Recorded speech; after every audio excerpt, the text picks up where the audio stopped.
அனைவருக்கும் வணக்கம். நேத்திலிருந்து சமூக வலைதளங்கள்ல பயங்கர வைரலா பரவிக்கிட்டு இருக்கிற எம்எல்ஏ முஸ்தபா அவர்களுடைய அந்த சனாதன பேச்சு, இத பத்தி நம்ம விரிவா பேச போறோம். அதுக்கு ஒரு விளக்கமும் குடுக்க போறோம். சில தற்குறிகளுக்கு அது புரிய மாட்டேங்குது. அதனால நான் டிஸ்க்ளைமரா சொல்லிர்றேன். தயவுசெய்து ஊபிஸ் இந்த வீடியோ பார்க்காதீங்க. வருத்தப்பட்டீங்கன்னா நான் பொறுப்பில்ல அப்படின்றத நம்ம தள்ளி வச்சுட்டு, அடுத்து நம்ம ரொம்ப முக்கியமான விஷயமா, இன்னைக்கு நம்மளுடைய சிஎம் விஜய் அண்ணா நெறைய முடிவுகள் எடுத்திருக்காரு. அது ரொம்பவே சந்தோஷப்படுற முடிவுகளா இருக்கு. இல்லத்தரசிகள், விவசாயிகள், இளைஞர்கள் மற்றும் ஒரு மீனவர்கள் இவங்க எல்லாருக்குமான ஒரு நல்ல நாளா இது அமைஞ்சிருக்கு அப்படின்னு சொல்லணும். அதை நான் ஒன்னொன்னா நான் சொல்றேன். ஃபர்ஸ்ட் பார்த்தீங்கன்னா, இல்லத்தரசிகளுக்கு இன்னைக்கு எல்லாருக்குமே 1000 ரூபாய் விழுந்துருச்சு. விழுகாதவங்களுக்கு சாயந்தரத்துக்குள்ள விழுந்துரும். அடுத்து ரெண்டாவது விஷயமா, மீனவர்கள் அவங்களுக்கு பார்த்தீங்கன்னா நேற்று தான் அந்த இலங்கை மீனவர்களுடைய பேச்சுவார்த்தை நடத்தி அது போக இலங்கை அரசோடையும் பேசிட்டு இருக்காங்க. மீனவர்கள் இனிமேல் சிறைபிடிக்கப்படக்கூடாது, அவங்களோட படகுகள் பிடிக்கக்கூடாது அப்படின்னு. அடுத்து ரொம்பவே முக்கியமா இளைஞர்களுடைய வேலை வாய்ப்பு இன்னைக்கு தமிழக அரசு விஜய் அண்ணா சிஎம்மா பதவியேற்றதுல இருந்து இளைஞர்களுக்கு அந்த வேலை வாய்ப்பு அப்படின்றது பெரிய கேள்விக்குறியாவே இருந்துச்சு. இன்னைக்கு ஏகப்பட்ட தொழில் பெரிய பெரிய நிறுவனங்களோட பேச்சுவார்த்தை நடத்தி தொழில் முதலீடுகளை ஈர்ப்பதற்கான அதிகபட்ச ஒரு மீட்டிங்ல இன்னைக்கு விஜய் அவர்கள் ரொம்ப ஆலோசனையில் ஈடுபட்டு கிட்டத்தட்ட ஒரு 2 லட்சம் இளைஞர்களுக்கான வேலையை உறுதிப்படுத்துறதுக்கான வேலைகள் நடந்துட்டு இருக்கு. லாஸ்டா நம்ம பேசுறது பரந்தூர் விஷயம், விவசாயிகளுக்கான ஒரு மிக மகிழ்ச்சியான விஷயம். இது பார்த்தீங்கன்னா, நம்மளுடைய முன்னாள் பழைய முதல்வர் ஸ்டாலின் அவர்கள் முதல்வராக இருக்கும்போது பரந்தூர் விமான நிலையத்துக்கு அந்த சுத்துல இருக்கிற ஏரியாக்கள்லாம் இடம் எடுத்துக்கிட்டு இருந்தாங்க. இதுக்காக பரந்தூர் ஏரியாவில் இருக்கிற விவசாயிகள்கிட்ட நிலத்தெல்லாம் வாங்கி அதில் விமான நிலையம் வரப்போகுதுன்னு சொல்லிட்டு ரொம்பவே பெரிய பிரச்சனையாக அது கிளம்பிச்சு. முதல்ல விஜய் அவர்களுடைய பயணம் ஆரம்பிச்சதுன்னு பார்த்தீங்கன்னா அந்த பரந்தூரில் தான். அங்கே தான் விவசாயிகளுக்கு ஆதரவாக முதல் குரலாக கொடுத்தாரு. அப்போ என்ன சொன்னாருன்னா, பழைய சிஎம்மா பார்த்து, நீங்கள் இந்த விமான நிலைய பணியை முடக்கலைன்னா நான் இங்கே இருக்கிற விவசாய கூட்டமைப்போட சேர்ந்து தலைமை செயலகம் வந்துடுவேன் அப்படின்னு சொன்னார். உலகம் உருண்டை அப்படின்றது நிரூபித்த மாதிரி இன்னைக்கு விஜய் அவர்களே தலைமை செயலகத்தில் முதல்வராக இருக்கும்போது இந்த ஒரு விஷயத்தை என்ன பண்ணுவாருன்னு எல்லாருமே உன்னிப்பாக கவனிச்சுட்டு இருக்கும்போது இன்னைக்கு காலையில் முக்கிய உத்தரவு ஒன்று போட்டிருக்காரு. அந்த விமான நிலைய தடை அப்படின்ற ஒரு விஷயம் இது பார்த்தீங்கன்னா நம்ம கையில் மட்டும் இல்லை அப்படின்றனால மத்திய அரசுக்குமே கடிதம் மூலியமாக எழுதியிருக்காரு. முற்றிலும் தடைனா தடை தான், எங்கள் ஏரியாக்குள்ளே இது வரக்கூடாதுன்னா வரக்கூடாது அப்படின்னு சொல்கிற மாதிரி முடிச்சாச்சு. இது உண்மையிலே ரொம்ப சந்தோஷமான விஷயம். உண்மையிலே அங்கே இருக்கிற ஏரியாவில் இருக்கிற அனைத்து விவசாயிகளும் மகிழ்ச்சியாக இருப்பாங்க அப்படின்றது மிக முக்கியமான விஷயம். இல்லைன்னா அது நம்ம இப்போ சனாதனத்தை பற்றி பேச வருவோம். இன்னைக்கு விஜய் அண்ணா பதவி ஏற்றிருக்கிற இந்த ஒரு தமிழக சட்டசபையில் பார்த்தீங்கன்னா 3வது நாள் முடிவும் போது வெளியில் வரும்போது, அதாவது 3ஆம் நாள் பேசிகிட்டு இருக்கும்போதே உதயநிதி அவர்கள் நாங்கள் சனாதனத்தை எதிர்ப்போம், இது எங்களுக்கு எதிரானது அப்படின்னு சொல்லிட்டு அவருடைய பேச்சை முடிச்சிருப்பாரு. வெளியில் வரும்போது பார்த்தீங்கன்னா எல்லா எம்எல்ஏக்களுக்கும் இஷ்டம்னா பேட்டி கொடுத்துட்டு வந்தாங்க. ஒரு சில பேர் பேட்டி கொடுக்கல. வீம்புக்குனே பத்திரிகையாளர்கள் நம்மளை அதாவது மதுரை மத்திய தொகுதி எம்எல்ஏ முஸ்தபா அவர்கள்ட்ட போய் மைக்கை நீட்டும் போது என்ன பேசுனீங்கன்னு சொல்லி கேட்கும்போது, உள்ள இதெல்லாம் நாங்கள் பேசணும், சனாதனத்தை நாங்கள் எதிர்க்கிறோம் அப்படின்ற ஒரு வார்த்தை சொன்னார். ஏன்னா எங்களுடைய கொள்கை தலைவராக பெரியாரும் இருக்காரு, அம்பேத்கரும் இருக்காரு. நாங்கள் எப்படி சனாதனத்தை வளர்க்க முடியும்? அம்பேத்கர் அவர்களுடைய கொள்கை என்ன? அனைவரும் சமம். பெரியாருடைய கொள்கை என்ன? சமூக நீதி. இன்னைக்கு ஒரு பெரிய ஒரு எப்படி சொல்றது, கோயிலில் ஒரு பூசாரி இருக்காருன்னா அந்த பூசாரி மட்டும்தான் கருவறைக்குள்ளே போகணும் அப்படின்றது கிடையாது. சாதாரணமாக சாமி கும்பிட்ற மக்களும் அந்த கோயிலில் இருக்கிற சிலையை தொட்டு வணங்கலாம் அப்படின்றது தான் முக்கியமான ஒரு கொள்கையாக இருக்குது. ஆனால் அப்படி இருக்கும்போது அந்த சனாதனம் அதை எதிர்க்குது. நாங்கள் தான் சுத்தமான ஆள், நாங்கள்லாம் பெரிய நாங்கள் தான் உள்ளெல்லாம் போவோம், சாமியெல்லாம் கும்பிடுவோம். ஆனால் சாதாரண மக்கள் பார்த்தீங்கன்னா வெளியில் நின்று தான் சாமி கும்பிடணும். நாங்கள் தான் உங்களுக்கு சூடம் காட்டுவோம், நீங்கள் கொடுக்குற அந்த பூஜை பொருட்களை நாங்கள் தான் வாங்கிட்டு வைப்போம். இதுக்கு நாங்கள் உங்களுக்கு அப்படியே கையில் தொடாமல் கூட துண்ணூறு இப்படி போடுவோம். நீங்கள் அதை பூசிக்கிட்டு நடந்து போய்கிட்டே இருக்கணும். எங்களை நீங்கள் அண்டிடக்கூடாது, தொற்றக்கூடாது. இன்னமும் கோயிலில் அந்த நடைமுறைகள் இருக்கா இல்லையா? இது நான் இன்னைக்கு நான் எதிராக பேசுறது கூட நீங்கள் நினைக்கலாம். ஆனால் இன்னைக்கு நடைமுறைகளில் அதுதான் இருக்குது. இதே நீங்கள் ஒரு சர்ச்சுக்கு போங்க, ஒரு இஸ்லாமிய பள்ளிவாசலுக்கு போங்க, இது நடக்குமா? எல்லாருக்கும் அந்த கருவறை அப்படின்னா அந்த தொழுகிற இடம் அப்படின்னும் போது அது அனைவரும் நீங்கள் எப்படி சொல்கிற யாசகம் பெறுறவங்க கூட அங்கே போய் தொழுகணும்னு நினச்சா தொழுகலாம். அதுதான் பள்ளிவாசலில் இருக்கிறது. அதே போல் இயேசுநாதர் அவர்களுடைய தேவாலயமும் அன்னை வேளாங்கண்ணியுடைய தேவாலயமும் அதே யாசகம் பெறுறவங்க கூட அவங்களுடைய சிலையை தொட்டு வணங்கணும்னா பக்கத்தில் நின்று அவங்களுக்கு மெழுகுவத்தி ஏற்றி அந்த மரியாதை பண்ணிட்டு வரலாம். இது இந்த 2 மதங்களிலே இருக்குது அப்படின்றது உண்மை. சனாதனம் அப்படின்றது இந்துக்களுக்கு எதிராக முஸ்தபா பேசிட்டார் அப்படின்றது கிடையாது. அது முஸ்தபா ஒரு இஸ்லாமியராக இருக்கிறனால தான் உங்களுக்கு பிரச்சனைன்றது தான் முக்கிய காரணம். இப்போ நான் உதாரணத்துக்கு நான் இந்து, நான் சனாதனத்தை எதிர்க்க, இப்போ என்னைய யார் கேள்வி கேட்பா? அப்போ உங்களுக்கு அவர் சொன்ன வார்த்தை முக்கியம் கிடையாது, அதை யார் சொன்னான்றது தான் முக்கியமாக. இன்னைக்கு நீங்கள் முழுக்க முழுக்க பேசிட்டு இருக்கீங்க. இவ்வளோ நாளாக 5 வருஷமாக ஆண்டுகிட்டு இருக்கிற இந்த தீய சக்தி ஆட்சியில் இருக்கும்போது கூட சனாதனத்தை எதிர்ப்போம் ஒவ்வொரு தாட்டியும் பேட்டியிலையும் பிரஸ் மீட்லையும் சட்டசபையிலையும் ஒழிச்சிருக்காங்க. அப்போல்லாம் அப்போலாம் வந்து அண்ணாமலை அவர்களுக்கு பொசுக்குன்னு கோபம் வரல, அவர் வந்து சோத்துல உப்பு படுத்தீங்கல்ல, இப்போ வந்து போஸ்ட்மார்ட்டம் பண்ண போன மாதிரி எந்திரிச்சு நின்று ப்ரெஸ் மீட் கொடுக்குறது, இதுலலாம் எந்த ஒரு இதுவும் கிடையாது. விஜய் அவர்கள் போட்டிருக்கிற கோர்ட்டை விமர்சனம் பண்ணது, அவர் வந்து கொடுக்குற சட்டங்களை விமர்சனம் பண்ணது, இந்த விஷயம்லாம் வந்து இதெல்லாம் வந்து அவ்வளோதான். இன்னி தமிழக மக்கள் முட்டாள் கிடையாது.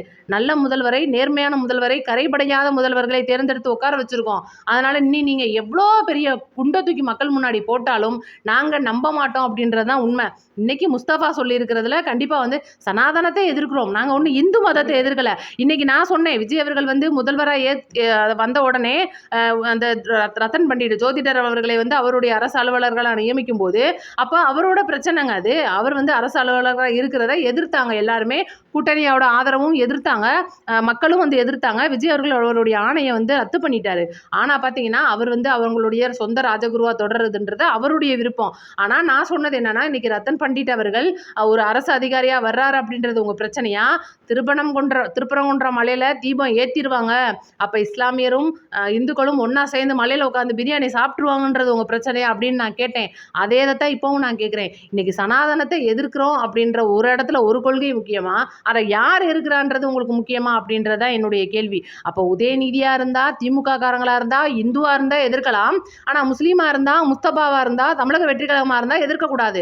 அப்ப சனாதனத்தை எதிர்த்துக்கிட்டு இருந்து இவ்வளவு நாளா ஆட்சியில இருந்த திமுகவும் சேர்ந்து வந்து இதுக்கு செம்படிக்கும், ஐடி விங் மூலியமா மக்களிடையே வந்து பொய்யான பரப்புரையை பரப்பும் அப்படின்னா இது என்ன நியாயம்? இதுதான் வந்து நம்மளுடைய கேள்வி.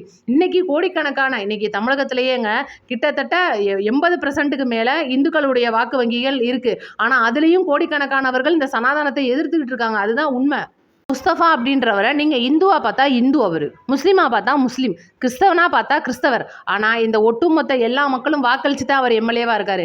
அதனால நீங்க அவரை பார்க்க வேண்டியது ஒரு எம்எல்ஏவா மட்டும்தான். உங்களுடைய குறைகளை சொல்றதுக்கும் அந்த அதாவது நம்ம வந்து தமிழக அரசு வந்து அதாவது தமிழக வெற்றி கழகத்துல இருக்கிறவங்க ஏதோ தப்பு பண்றாங்க, அங்க ஏதோ தப்பு நடக்குது, இதுக்கு முன்னாடி தீய சக்தி ஆட்சியில இருக்கும்போது நடந்த அதே தப்பு நடக்குது, என்னங்க முஸ்தபா இப்படி பண்றாரு, ஊழல் பண்றாருங்க, லஞ்சம் வாங்குறாருங்க, இதுதான் நீங்க சொல்ல வேண்டியது. என்னங்க சனாதனத்துக்கு எதிராக பேசிவிட்டாரு, என்னங்க அப்படி 2 பிரச்சனை இழுத்து விட பார்க்குறாரு, தீண்டாமை பிரச்சனையை கொண்டு வராரு, மத பிரச்சனை இழுத்து விட பார்க்குறாருன்னு சொல்லி சும்மா உருட்டிக்கிட்டு இருந்தாலும் நாங்கள் நம்ப மாட்டோம். தமிழக மக்கள் தெளிவாக இருக்கோம்.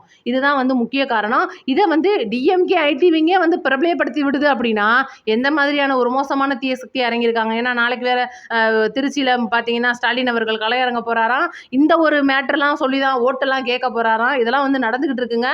பாருங்கள், நீங்கள் வேணாலும் இந்த விஷயம் வந்து திருச்சியில் எவ்வளோ பெரிய பூதாகரமான விஷயமா கிளம்ப போகுது. ஏன்னா தமிழக அரசு இன்னைக்கு விஜய் சிஎம் ஆகி கிட்டத்தட்ட இன்னும் 1 வாரம் ஆகலை. ஆனால் பாருங்கள், அதுக்குள்ளேயும் சனாதனத்தை எதிர்க்கிறாங்க, இந்துக்கும் முஸ்லீமுக்கும் பிரச்சனை ஏற்படுத்த விட போகிறாங்க. நம்ம இவ்வளோ நாளாக திருப்பரங்குன்ற மலையில கட்டி காத்து வந்து அந்த விளக்கு ஏற்றாத பிரச்சனை இவங்க ஏற்ற போகிறாங்க அப்படின்றதெல்லாம் உங்களோட பிரச்சனை அப்படின்னா அதுக்கு நாங்கள் ஆள் கிடையாது. நாங்கள் கூடிய சீக்கிரம் அங்கே மலையில் விளக்கேற்றுவோம், முஸ்லீம்களும் இந்துக்களும் உட்காந்து ஒன்றா பிரியாணி சாப்பிடுவோம், ஒன்றா அன்னதானம் சாம்பார் சோறும் சாப்பிடுவோம். அது நீங்கள் வந்து தடுக்க முடியாது. அடுத்து நம்ம 2வது முக்கியமான விஷயமா பேச வந்தது பார்த்தீங்கன்னா, விஜய் அவர்கள் வந்து ஒரு கள்ளக்குறிச்சியில் ஒரு சம்பவம் நடந்திருக்கு. மதுக்கடைகளை எல்லாம் மூடணும்னு சொல்லிட்டு ஒரு மிக முக்கியமான முடிவெடுத்து கிட்டத்தட்ட 717 கடைக்கு ஆர்டர் வாங்கி 2 வார கால அவகாசம் கொடுத்துருக்காரு. இது எல்லாருக்குமே தெரியும். ஒரு சில இடங்களில் வந்து மூடிட்டாங்க, இன்னும் ஒரு சில இடங்கள் மூடாமல் போயிட்டு இருக்கு. அந்த ஒரு சூழ்நிலையில் இன்னைக்கு காலையில் கூட மதுபானத்தோட அந்த ஒரு லீஸ்க்கு எடுத்தவங்களாம் வந்து ப்ரெஸ் மீட் கொடுத்துட்டு இருந்தாங்க. என்னன்னா, நீங்கள் 50 மீட்ரு, அதாவது ஸ்கூலுக்கும் மதுபான பார்களுக்கும் 50 மீட்ரு இருந்தால் மட்டும் பூட்டுங்க, 500 மீட்டர் இருந்தால் அது எப்படிங்க 1/2 கிலோமீட்டர்னா இருக்க தானே செய்யும். அப்போ நீங்கள் பூரண மது விலக்கை கொண்டுட்டு வாங்க. 500 மீட்டருக்குள்ளே இருக்கிற கடையை நீங்கள் பூட்டுவீங்கன்னா அப்போ நாங்கள்லாம் வந்து சாகணும், 500 மீட்டருக்கு மேலே இருக்கிற கடைக்காரன்லாம் பிழைக்கணுமா? அப்படிலாம் கிடையாது. எல்லாரும் கண்ணை குத்தணும்னா எல்லாரும் கண்ணை குத்தி தான் ஆகணும். அதேனா அவங்களுக்கு மட்டும் ஒரு நியாயம், எங்களுக்கு ஒரு நியாயம்? பூரண மதுவிலக்கு கொண்டு வந்தால் நாங்களே ஒத்துழைக்கிறோம், இல்லைன்னா நாங்கள் பூட்ட மாட்டோம்னு சொல்லிட்டு உட்காந்து ப்ரெஸ் மீட் கொடுத்துட்டு இருக்காங்க. அப்போ இவ்வளோ நாளாக வந்து தமிழக மக்களையும் இளைஞர்களையும் வந்து போதையில் அடிமைப்படுத்தினது பத்தாது, நாங்கள் இன்னும் மக்களோட காசை சுரண்டிக்கிட்டு தான் இருப்போம், நீங்கள் எல்லாம் என்ன பண்ண முடியும்னு கேட்குற அளவுக்கு கேட்குறாங்க. இவ்வளோ தூரம் வந்து இவங்க தைரியமாக ப்ரெஸ் மீட் நாங்கள் நடத்துவோம்னு கொடுக்குறாங்கன்னா எனக்கு ஒன்றுமே புரியலை. இதுக்கு கண்டிப்பாக சிஎம் விஜய் அவர்கள் ஏதோ நல்ல முடிவை எடுக்கணும் அப்படின்றது என்னுடைய ஒரு கோரிக்கை. அடுத்து கள்ளக்குறிச்சி சம்பவம் ஒன்று நடந்திருக்கு. இதே மதுபான பார்கள் கொஞ்ச நேரத்துக்கு இவங்கெல்லாம் ப்ரெஸ் மீட் கொடுத்துட்டு போன கொஞ்ச நேரத்தில் கள்ளக்குறிச்சியில் ஒரு மதுபான கடை வந்து ரொம்பவே குடியிருப்பு பகுதிகள் மற்றும் கோயில்களுக்கு பக்கத்தில் இருக்குன்னு சொல்லிட்டு கிராமப்புறம்ன்றனால மக்கள்லாம் போய் பெண்கள் போராடி இருக்காங்க.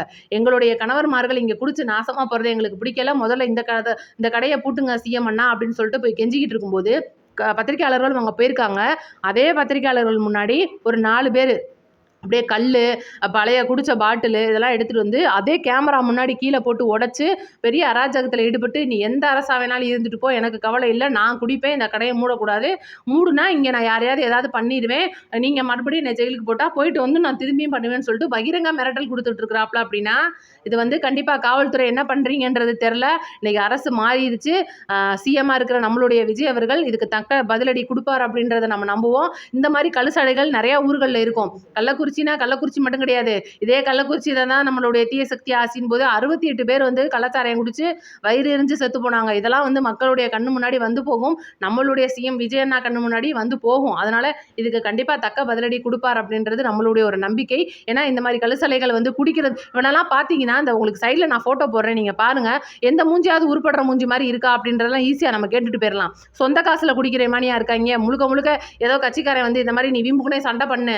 நீ வந்து விஜய் அவர்களுடைய தமிழக அரசு வந்து கெட்ட பேர் வாங்கணும். நீ இப்படிலாம் பண்ணுனாதான் உனக்கு நான் காசு தருவேன். இந்த கடை இல்லாட்டினா நான் நிறைய கடை இருக்கு. உனக்கு நான் சரக்கு வாங்கி தருவேன் அப்படின்னு சொல்லி யாரோ தூண்டி விட்டு பேசுற மாதிரி தானே இருக்கு.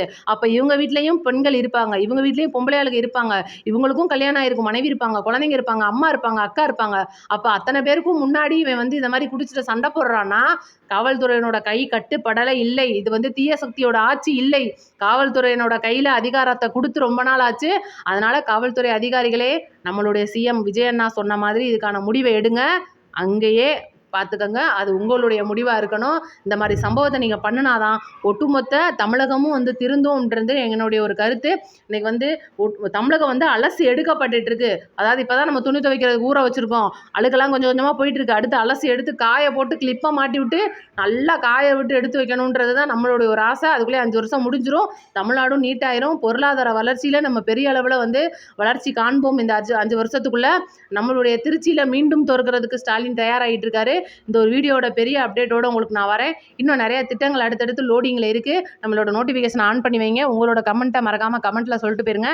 நன்றி, வணக்கம். அடுத்த வீடியோவில் பார்ப்போம். நம்ம சொன்ன கருத்துக்கு ஏதாவது மாற்று கருத்து இருந்தால் மறக்காமல் கமெண்ட்டில் சொல்லுங்கள். நன்றி, வணக்கம்.